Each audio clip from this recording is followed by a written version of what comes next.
Olá, gente! Olá, Eu sou a Natália. eu sou o Lucas. E sejam muito bem-vindos ao Partindo Pro Mundo. Para quem não nos conhece, a gente mora na Inglaterra e a gente comprou uma casa aqui já há quase 2 anos e meio e desde então a gente vem devendo um vídeo aqui no canal falando um pouquinho sobre o nosso processo de compra de casa aqui na Inglaterra. Bom, então o grande dia chegou, a gente finalmente está aqui para falar para vocês sobre esse assunto, mas antes eu queria dar 2 recadinhos para vocês. O primeiro é que a gente está com um microfone novo, ó, como vocês podem ver aqui no canal, porque a gente queria melhorar um pouquinho o som dos vídeos. Então deixa aqui nos comentários pra gente se tá melhor ou não, né, pra gente poder saber. Vocês vão ver aí que nos próximos vídeos provavelmente a gente vai estar testando o microfone, então a gente vai ver quando usar e quando não usar, né? A gente achou que seria legal para esses vídeos mais longos, onde a gente fala bastante, principalmente dentro de casa, que às vezes dá um eco. E o segundo recado é, para se você não for inscrito no canal ainda, já aproveitar, se inscrever e ativar o sininho para receber notificação quando tiver vídeo novo. E também já aproveita para deixar o like nesse vídeo, pra gente saber que você gosta desse tipo de conteúdo. Recados dados, então, já que esse é um vídeo de bate-papo, eu sugiro que você pegue o seu cafezinho, o seu chazinho, ou sua aguinha, pra gente poder bater um papo aqui. Primeiro que eu queria falar pra vocês, assim, que essa é a nossa experiência de compra de casa. Pode ser que alguns processos sejam um pouco diferentes, mas eu imagino que a maioria é muito parecido, né? Então a gente tá aqui pra realmente compartilhar com vocês o nosso processo, a nossa experiência e o conhecimento que a gente tem todo o tempo que a gente ficou pesquisando, né? A gente pesquisou bastante, inclusive já vai a primeira dica do vídeo aí pra vocês. Pesquise muito. Se você quer comprar uma casa aqui na Inglaterra, pesquise, pesquise, pesquise, porque eu acho que isso vai ajudar muito no processo mais pra frente, né? Sim. Faz com que o processo seja, assim, bem mais tranquilo. Sim.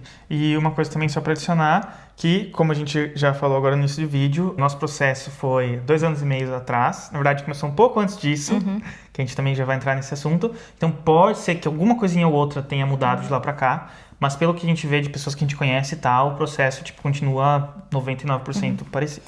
Eu acho que como é uma coisa que mexe muito com burocracia, né, é difícil de mudar. Difícil mudar, isso. Mas assim, alguns detalhezinhos mudaram, mas no geral o processo ainda é o mesmo. Bom, então a gente tá fazendo esse vídeo para ajudar quem quer comprar uma casa, mas existem vários outros vídeos no YouTube, enfim, tem várias coisas online, né, então, de novo, pesquisa é fundamental. E se você é um curioso e só quer saber como funciona o processo de compra de casa aqui na Inglaterra, esse vídeo também é pra você. Então a gente vai começar esse vídeo falando um pouquinho sobre o processo e depois a gente vai falar também um pouquinho sobre algumas curiosidades e peculiaridades das casas aqui na Inglaterra. Bom, então, para começar um pouco, né, então contando do nosso processo, para começar que quando você vai comprar uma casa aqui, já é uma coisa muito diferente de comprar uma casa no Brasil. Bom, vamos separar, na verdade, em 2 tópicos, né, 2 partes. Existe o processo de comprar uma casa nova, que está sendo construída ou será construída, e comprar uma casa de alguém. Eu acho que comprar uma casa de alguém acaba sendo muito parecido com o que é no Brasil. Tem algumas peculiaridades, que aqui é um pouquinho diferente, mas, no geral, é mais parecido com o Brasil. Mas, comprar uma casa nova aqui se assemelha muito a comprar, tipo, um apartamento na planta no Brasil, né? Porque, geralmente, é muito difícil alguém ir lá e comprar um terreno e construir sua casa, assim como acontece muito no Brasil. Que o mais normal são as várias construtoras, tem umas construtoras bem grandes, eles vão lá, compra tipo, um loteamento assim, né, uma área, faz o loteamento, faz as ruas e tal, e constroem as casas e vendem essas casas. Então, geralmente, grande, imensa maioria dos casos, uma casa nova será comprada de uma construtora. Eu acho que até uma curiosidade para acrescentar aí é que eu acho, pelo que a gente pesquisou na época, não é qualquer terreno que você pode ir lá comprar o terreno e construir uma casa. Tem terrenos específicos, ele precisa ser específico para isso. Então, isso faz com que fique mais difícil, né? Tem a questão também do financiamento e tudo mais, que fica um pouco mais difícil de você conseguir o financiamento se você estiver construindo uma casa, ao invés de comprando uma casa, seja de uma construtora ou uma casa pronta. Bom, então, no nosso caso, a gente acabou comprando uma casa nova, né? E o processo de comprar casa nova aqui, por exemplo, aí eu comparei com a questão de comprar um apartamento na planta. Só que quando você está comprando um apartamento na planta, muito provavelmente você vai conseguir, de certa forma, tipo, visitar uma showroom daquele apartamento, alguma coisa assim, né? Às vezes, tipo, o apartamento está construindo e o primeiro andar já está lá para você visitar, né? Alguma coisa assim. E aqui não. Aqui o que acontece? Uma construtora, eles vão lá, vão construir várias casas. Nessas várias casas, eles vão talvez construir, tipo, 10 modelos diferentes de casa. Vai ter casas de 2 quartos até casas de 5 quartos e mesmo as casas, tipo, digamos assim, tem várias casas de 3 quartos que tem modelos diferentes. Então eles vão construir várias casas nesse sentido e muitas vezes vai ter apenas uma casa para você visitar. E esse modelo de casa, muito provavelmente não vai ser o modelo de casa que você vai comprar. Então você acaba tendo que escolher pela planta a casa que você quer comprar mesmo.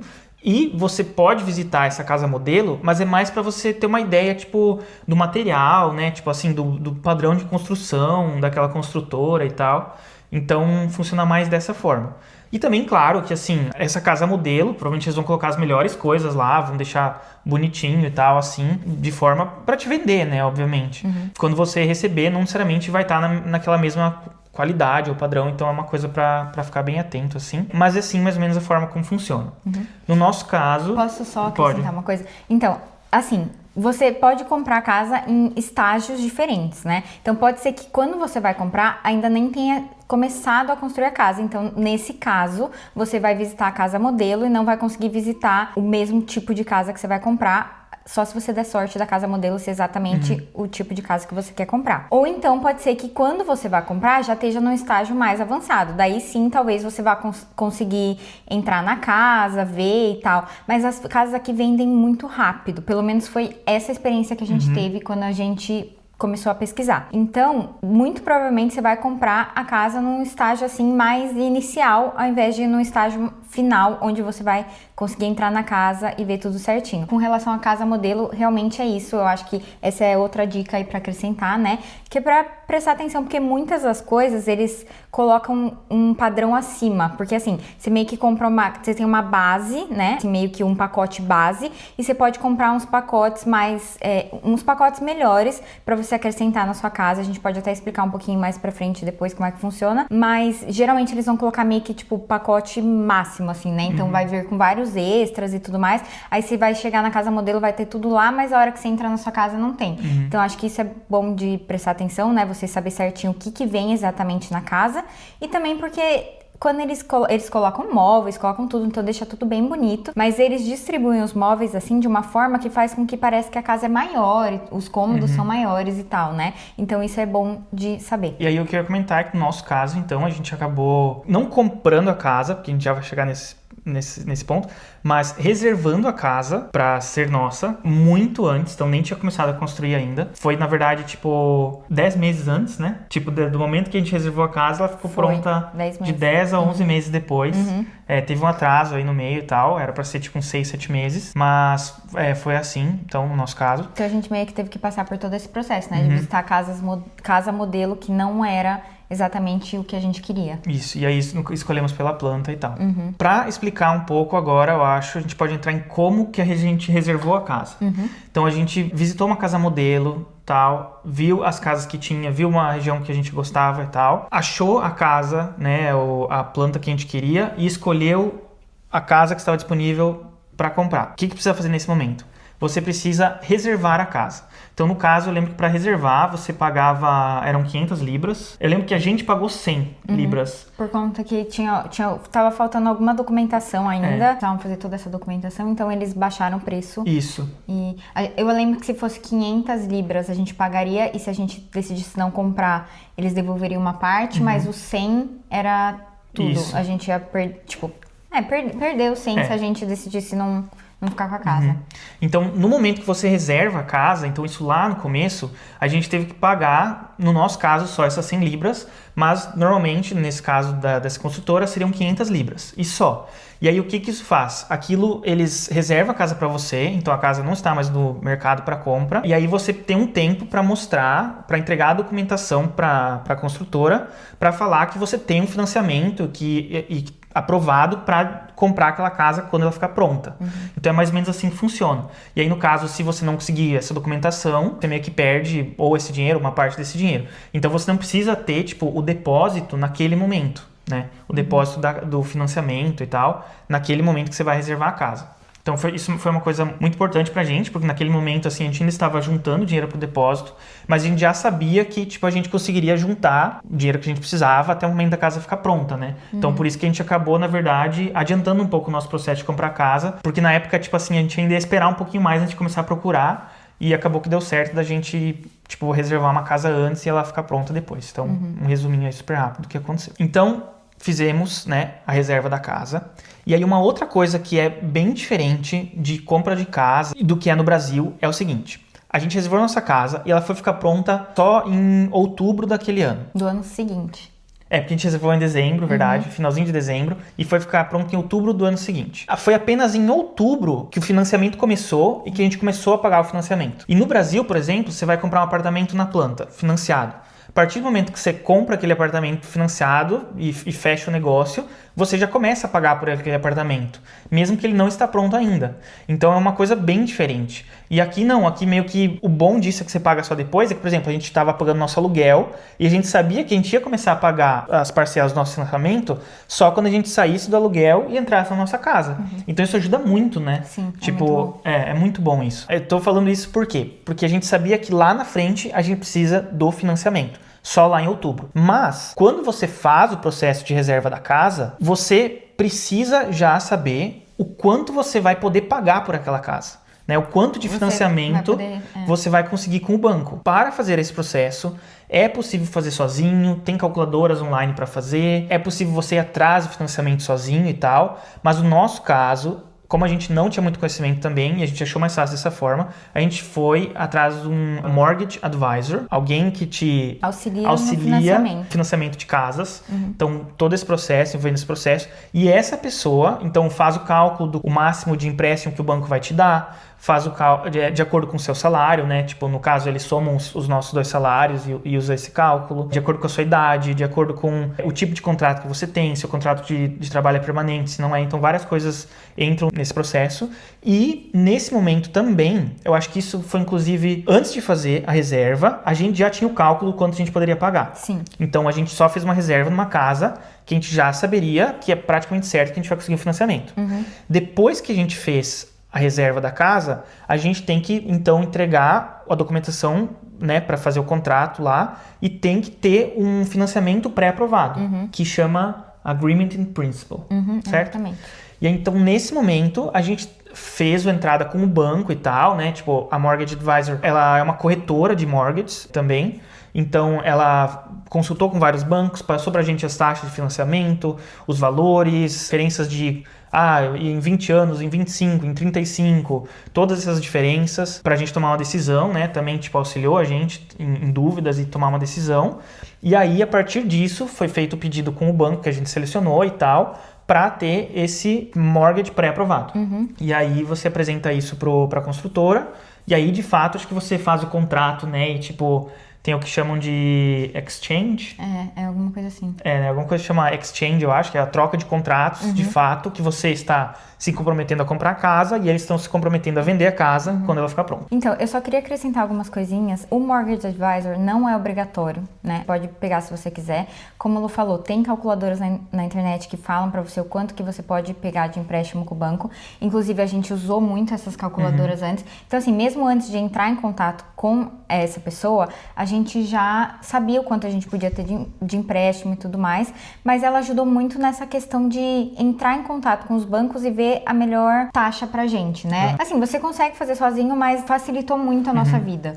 A gente pôde tirar várias dúvidas com ela, a gente não precisou ficar indo atrás, assim, dos bancos e tal. Então, eu achei que foi muito bom. E existem 2 formas de você pagar um Mortgage Advisor. Uma delas é você realmente, tipo, antes, né, fazendo a consulta com ele, você já paga uma taxa, que foi o nosso caso, porque o que aconteceu? A gente quis pegar uma brasileira que tem aqui, que faz isso, pra ficar mais fácil, simplesmente por conta da língua, a gente não tinha conhecimento no processo e nem nada, a gente não queria nada que mais pra frente acabasse empacando, porque foi alguma coisa que a gente não entendeu direito no começo, que a gente ficou um pouco com dúvida e tal, então a gente achou que era importante, a gente preferiu pagar pra ela, pagar essa taxa e fazer com ela. Ou então você também tem a opção que muitos outros fazem, que é, ao invés de cobrar do cliente, eles pegam uma taxa do banco, né? Tipo, na taxa do financiamento, eles têm uma comissão, né? Tipo, uma comissão de corretagem, assim como você vai num corretor de seguros no Brasil, ele faz o seguro pra você, ele vai receber uma comissão. Isso. Então, meio que dessa forma. Eu acho que o lado ruim, que a gente já viu várias pessoas comentando, é que pode ser que a pessoa meio que tenta puxar você para um financiamento que talvez não seja a melhor opção, mas pelo fato de que ele vai ganhar mais comissão. Mas a gente não passou, né, por isso, nem nada, então eu não sei dizer, a gente escutou falar e a gente teve uma experiência muito boa com a pessoa que a gente pegou, então foi, assim, muito bom, a gente não teve... Foi um processo, assim, bem tranquilo no geral, claro, é estressante, né, gente, você tá fazendo, tipo, uma compra grande, mas ainda assim eu achei que pro tamanho da compra e pro tamanho do estresse que poderia ser, foi muito tranquilo. Eu acho que tem uma coisa já pra talvez a gente entrar nesse assunto, questão de documentação e tal, e da facilidade, digamos assim. No geral, foi uma coisa bem simples, eu diria assim. Você vai precisar de vários documentos, comprovante de endereço, histórico de onde você morou, seus contratos de trabalho, olerites, né? Essa palavra é difícil.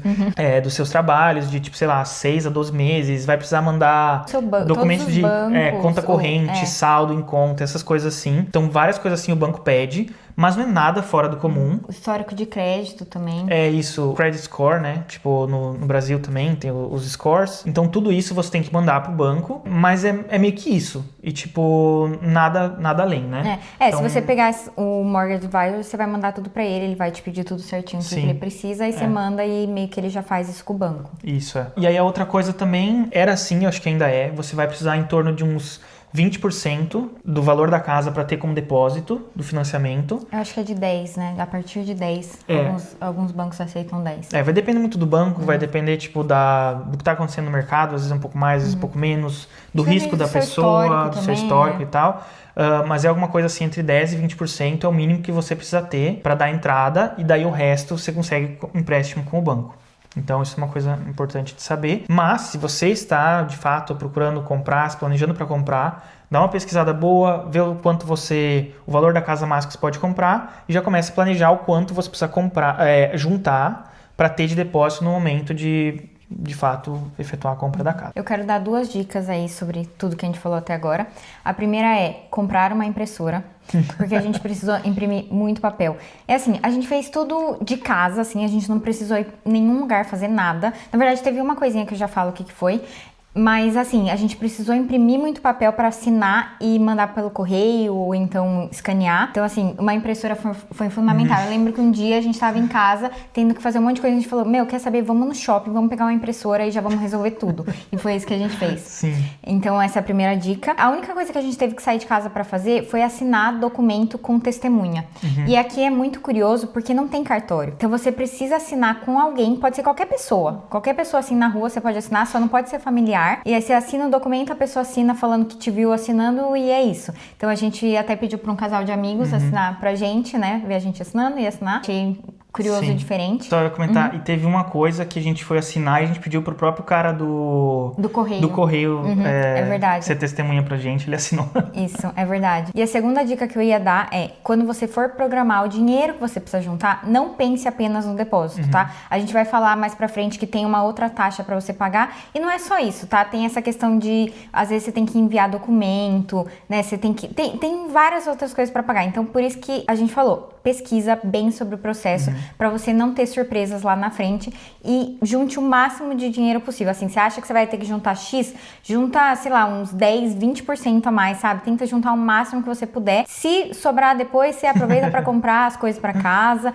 mas assim, é melhor você ter mais do que chegar lá na frente e ter surpresas não tão boas. Isso, Mas só para citar algumas coisas, tipo assim, custo da mudança, que às vezes você não calculou direito ou esqueceu de considerar, né? As coisas que você vai precisar comprar para casa, talvez uma das coisas que a gente fez logo que a gente entrou foi contratar uma pessoa para fazer uma inspeção na casa, né? Para avaliar a qualidade, essas coisas assim. Então tem várias coisas que é bom você ter um dinheirinho a mais para garantir que você pode fazer. E também, nesse caso, comprar algumas coisas a mais, né? Extras para casa, que nem a gente fez upgrades de algumas coisas. Foi o que eu comentei com vocês, que a casa meio que vem com um pacote básico, mas você pode colocar coisas extras. Então, às vezes, você quer fazer alguma coisa assim, é bom ter o dinheiro guardado, porque isso é uma coisa que você não consegue financiar. Quando eles te entregam a casa, você tem que pagar tudo de uma vez. Sim. Então, é bom ter isso em mente. E uma coisa que eu acho que talvez bem diferente do Brasil, é que tem muita... Quando você compra uma casa aqui, tem muita coisa que já vem na casa. Então, por exemplo, a cozinha já vem. Todos os eletrodomésticos da cozinha. Incluindo lava-louça.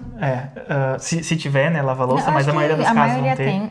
A máquina de lavar né? Roupa. De lavar roupa. Boiler, que é o aquecedor, então, que aquece os radiadores, tipo esse aqui atrás, que aquece a casa.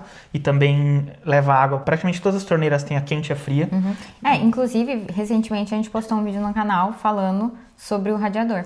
Vou deixar esse vídeo linkado aqui na descrição para você ver depois. Então a casa já vem com os radiadores, né? Já vem, talvez o radiador, coisa que pode ser óbvio ou não sei, mas já vem com os radiadores, já vem com a cozinha, já vem com os banheiros, né? Tipo vaso, chuveiro, essas coisas tudo já vem por padrão, mas não vem o piso, né? O piso não vem por padrão. Então, isso é um ponto muito importante, por quê? Porque além do dinheiro do depósito e tal, você precisa ter o dinheiro para pôr piso na sua casa. E aí, quando eles entregam a casa para você, tem duas opções. Se você decidir não colocar o piso com a construtora, a data que você receber a casa, você recebe, começa a pagar a casa e ela vai estar sem piso. Então, você precisa pagar para alguém, vir uma empresa, colocar o piso e só depois provavelmente você vai conseguir mudar para morar. E no nosso caso, a gente acabou pegando o piso pela construtora já. Então, quando a gente receber... Então, pagamos extras, né? Por isso. E quando eles entregaram a chave pra gente, que é quando a gente começou a pagar o financiamento, já estava com o piso. Então, só depois que eles colocaram o piso, é que a gente recebeu a chave e começou a pagar o financiamento. Então, teve esse ponto também que eu acho que é muito importante para se atentar no valor da casa se você vai comprar uma casa nova. E uma outra coisa que você vai precisar pagar é um solicitor. O solicitor, ele é tipo um advogado, eu não sei se ele é realmente um advogado especializado em imóveis ou se é uma profissão diferente, mas seria meio que uma coisa assim. E para essa pessoa também você vai ter que mandar toda a documentação, todos os seus comprovantes de renda, as coisas do banco, tudo você vai ter que mandar para essa pessoa e ela que meio que vai lidar com a construtora. Então, assim, por exemplo, quando você for fazer o dinheiro do depósito da casa, você não vai mandar direto para a construtora, você vai mandar para o solicitor e o solicitor vai mandar para a construtora. Então, ele meio que faz esse meio de campo e essa pessoa, sim, é obrigatória a pagar. Então, você precisa envolver um solicitor no seu processo, né? Então, é bom guardar dinheiro para isso também. E assim, pode ser que a construtora te indique solicitors. Algumas pessoas falam que não é bom você pegar da construtora. No nosso caso, a gente acabou pegando, porque a gente meio que tinha um prazo, assim, para o solicitor ir lá e fazer tudo que ele precisa fazer. Inclusive, uma das coisas que eles fazem é fazer uma checagem para ver se tá tudo certo com a casa, com o terreno. Né? No nosso caso, a gente não tinha uma casa, mas aí eles fazem uma pesquisa no terreno e tudo mais. Enfim, eles fazem toda essa pesquisa, daí eles mandam para você, e aí a gente tinha meio que esse prazo, e a construtora falou que, assim, se a gente passasse o prazo, talvez a gente poderia perder a casa. A gente achou melhor fazer com o solicitor que eles falaram, porque já conhecia, né, tudo, já tinha tudo meio que mais ou menos feito, não tava um valor, assim, absurdo, comparado com outros solicitors, inclusive acho que tava até mais barato acho que tava na mais época. Barato, é. Então a gente decidiu ir com eles. Tem gente que fala que não é bom, a gente não teve nenhum problema, então foi bem tranquilo. E também no caso, assim, tipo, se a gente tem um solicitor nosso, essa é uma coisa complicada, mas se a gente tem um solicitor nosso e dá alguma encrenca, tipo, a consultora vai lá e pode culpar o nosso solicitor. E aí, como a gente pegou um solicitor que eles recomendaram, claro, a gente só pegou porque, tipo, o valor tava bom e tal, mas como a gente pegou um que eles recomendaram, se desse algum enrosco, a gente podia falar, tipo, vocês recomendaram, tipo, se virem aí, né? Então tem um pouco disso também, mas no nosso caso foi super tranquilo, não tivemos nenhum problema com isso. Bom, e aí eu acho que o outro gasto que é maiorzinho, assim, o stamp duty, que é um imposto, né, de compra de casa que tem aqui. Então tem calculadoras online também, vai depender do valor da casa que você está comprando, tipo, tem até um determinado valor que você não paga nada, daí assim um determinado valor paga uma porcentagem. Então é um valor que vai depender muito, mas é uma coisa para se considerar também, que vai ter que ser pago, e acho que isso é pago, tipo, quase junto com a compra da casa, né? Talvez, tipo, uma semana ou duas depois, você já tem que estar pagando esse valor. Então, meio que você tem que ter... Assim que eles entregam a chave, né? tipo, assim, entrega a chave. Então, você meio que tem que ter aquele dinheiro naquele momento. Voltando um pouquinho na questão do financiamento, é bom te comentar também que o financiamento, ele costuma durar 6 meses, né? Então, você faz o financiamento e você meio que tem ele garantido por 6 meses. Então, no nosso caso, por exemplo, como a construção da nossa casa demorou 10 meses, mais ou menos, a gente meio que teve que refazer o financiamento. Isso faz com que pode ser que a taxa mude. Então, isso é bom saber também, né? No nosso caso, por exemplo, acabou aumentando um pouquinho a taxa. Não foi, assim, absurdo, mas aumentou um pouquinho. Então, acho que é legal de saber. E eu acho que a outra coisa também é que tem algumas construtoras que pedem meio que pra checar se você realmente consegue pagar o valor da casa antes de deixar você ir visitar. Então, assim, eles meio que têm já um mortgage advisor e eles pedem pra você conversar com essa pessoa e passar todos os dados pra ela, pra eles poderem checar primeiro se você consegue pagar a casa antes de deixarem você visitar. acreditar. E aí, às vezes, pode ser que eles tentem meio que, tipo, te empurrar essa pessoa e falar que você precisa fazer com essa pessoa e tal. Mas como a gente falou, Mortgage Advisor você não é obrigado a pegar e muito menos com o que a construtora está te indicando, né? Isso, então você pode ser, no nosso caso, eles tentaram empurrar pra gente, né? Uma das que a gente visitou, e daí a gente falou, não, a gente já tem um Mortgage Advisor e tal, e daí eles, não, tudo bem. Mas realmente não é necessário, você pode falar que não quer e tal, mas é normal, quando você ligar pra agendar um horário, eles pedirem, né, tipo, os seus dados e quanto você ganha e tal. Bom, e aí uma outra coisa, então, que também tá nesse processo de compra de casa, é que aqui no Reino Unido tem muitos, ou tinham muitos mais, programas do governo que ajudam pessoas a comprar a sua primeira casa. Então, no nosso caso, a gente acabou usando um programa que não existe mais nesse momento, que chamava Help to Buy. Esse programa, ele tipo assim, você conseguia uma parte do, em vez de pegar todo o financiamento com o banco, uma parte do financiamento você pega com o governo, uma taxa de juros menor e tal. Então a gente conseguiu usar isso assim nos 45 do segundo tempo, porque a nossa casa ficou pronta, foi final de outubro 2022, e o programa acabava em dezembro, né, tipo final do ano, 31 de dezembro eu acho. Se a casa não ficasse pronta naquele ano, a gente não ia poder usar o programa e não sei o que a gente faria. Então a gente usou assim, conseguimos no final, consegui usar. E não voltou esse programa, eles não renovaram, o que é um negócio muito estranho, porque tipo assim, o governo aqui tenta dar uma ajuda pra você comprar o seu primeiro imóvel. Então, tanto é que era só pro primeiro imóvel, pra quem ainda não tem uma casa, pra sair do aluguel e tal. É pra voltar, eu acho, em algum momento e tal, tipo, acho que... Mas é muito estranho que ainda não voltou. Mas é bom ficar atento a isso, pesquisar bastante, porque sempre podem ter formas de o governo estar ajudando pessoas a comprarem casas aqui, então ficar bem atento a esses programas. Uma outra coisa que a gente também usou, ainda tem hoje, um investimento que se chama LISA, L-I-S-A. Ele funciona para sua aposentadoria, eu acho, sim. E também você podia usar ele para comprar casa. Então, pro depósito da sua casa. Pro depósito da sua casa. Então, funciona assim. Você, é tipo uma conta de investimentos. No ano fiscal, você coloca, qualquer dinheiro que você colocar, o governo vai lá e coloca 25% a mais, até um máximo de 1.000 libras. Então, por exemplo, se durante um ano fiscal eu colocar 4.000 libras nesse investimento, o governo vai colocar 1.000. Então, só nesse ano eu já ganhei 25%, né, de retorno no investimento, porque o governo deu essas 1.000 libras. Então, é uma coisa que a gente conseguiu usar, é uma coisa que o governo aqui oferece, você pode fazer isso para sua aposentadoria, mas se você tirar esse dinheiro antes, sem ser para a aposentadoria ou sem ser para o depósito da casa, eles comem de volta esses 25,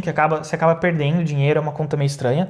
Mas enfim, a gente usou isso, então a gente sabia que a gente precisava juntar tanto, e cada ano que passou a gente ia colocando o máximo possível dos 4.000 ali, e o resto a gente ia guardando em outro lugar. Então tanto eu colocava 4.000, quanto a Natália colocava 4.000, então meio que cada ano que a gente estava juntando, a gente ganhou 1.000 cada um, né? Inclusive no último ano, assim, acabou virando o ano fiscal, e a gente também colocou 4.000, assim, tipo, de um dinheiro que a gente tinha separado, só moveu lá, ganhou 1.000, você também ganhou 1.000, então isso já ajudou muito, né? Sim. Então é bom ficar atento. Isso existe ainda hoje, só que tem um máximo para comprar a casa. O valor da casa tem um máximo. Isso. Acho que hoje o valor máximo da casa é 450.000 libras. Então, se você for comprar uma casa que é mais de 450.000 libras, você não consegue usar o LISA. Então é bom ficar atento antes já, quando você começa a planejar, já ter uma ideia do quanto você vai pagar na sua casa, do quanto você pode gastar, para saber se vale a pena você colocar o dinheiro no LISA ou não. Porque se por algum acaso você vai comprar uma casa que é mais de 450, você provavelmente não deve colocar o dinheiro no LISA, senão na hora que você tirar esse dinheiro,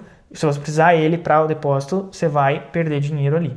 Então é bom ficar atento. Eu ia até comentar que eu acho que para qualquer programa, né, que você for usar do governo, sei lá, novos programas que surjam aí, é sempre bom pesquisar também. De novo, gente, voltando para a questão de pesquisar, porque sempre tem alguma coisa assim, sabe? Geralmente, quem a gente usou o programa que muita gente às vezes não gosta, acha que não faz sentido, pra gente fez sentido, mas sempre tem meio que um lado negativo, mas alguma coisa assim para você prestar atenção, né? Você precisa saber exatamente quais são os termos do programa que você tá usando. Então, sempre pesquisem bem antes de falar, não, eu vou usar esse programa, daí chega lá na hora você não consegue usar. Então pesquisa muito antes, tá? Bom, então dessa primeira parte da questão da compra da casa é isso. Se ficou alguma dúvida, deixa aqui nos comentários. Se tiver bastante dúvida, a gente pode fazer um segundo vídeo só para responder as dúvidas de vocês, mas deixa aqui de qualquer forma, porque a gente tá sempre respondendo nos comentários. Então vamos para a segunda parte, que é falar algumas curiosidades sobre as casas. A gente já fez um vídeo, como eu falei recentemente, falando sobre o radiador. A gente falou também da questão das janelas aqui. Então essas duas curiosidades já foram para outro vídeo. vídeo. Então aqui a gente vai falar coisas diferentes do que a gente falou naquele vídeo, né? Então vamos começar com a questão do piso da casa. Como a gente falou, a casa não vem com piso,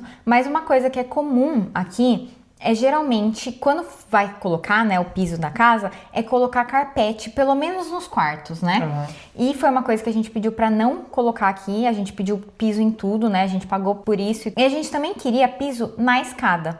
Só que na escada, as construtoras não colocam piso. É por questão, eu acho que uma por questão de segurança e a segunda é porque dá muito trabalho. Eles só colocam carpete, que é muito mais fácil, muito mais rápido, muito mais barato. Eles simplesmente não colocam. Se a gente quisesse, eles poderiam deixar sem nada, mas eles não colocariam piso, só carpete. Se a gente quisesse fazer por fora, a gente podia fazer, mas a gente cotou e ficava muito caro. O valor de colocar o piso na escada só era o mesmo valor de colocar no resto da casa inteira. Então, assim, em duas escadas, mais ou menos assim. Sim, seria meio que, a gente pagaria meio que o dobro. Então a gente resolveu ficar com o carpete só na escada mesmo e é isso aí. Acostumou, né? Não é porque a gente fala, nossa, carpete, não sei o que, mas tá tranquilo. E a outra coisa que é um pouquinho diferente aqui também é que geralmente não tem azulejo na cozinha. Então atrás do fogão você tem meio que um vidro, assim, pra não sujar a parede, mas no resto você não tem nada. Às vezes até espirra na parede, suja e tem que limpar e tal, mas é assim que funciona. E nos banheiros também, muitas vezes eles não costumam colocar azulejo na parede inteira. Por exemplo, no nosso banheiro, a gente tem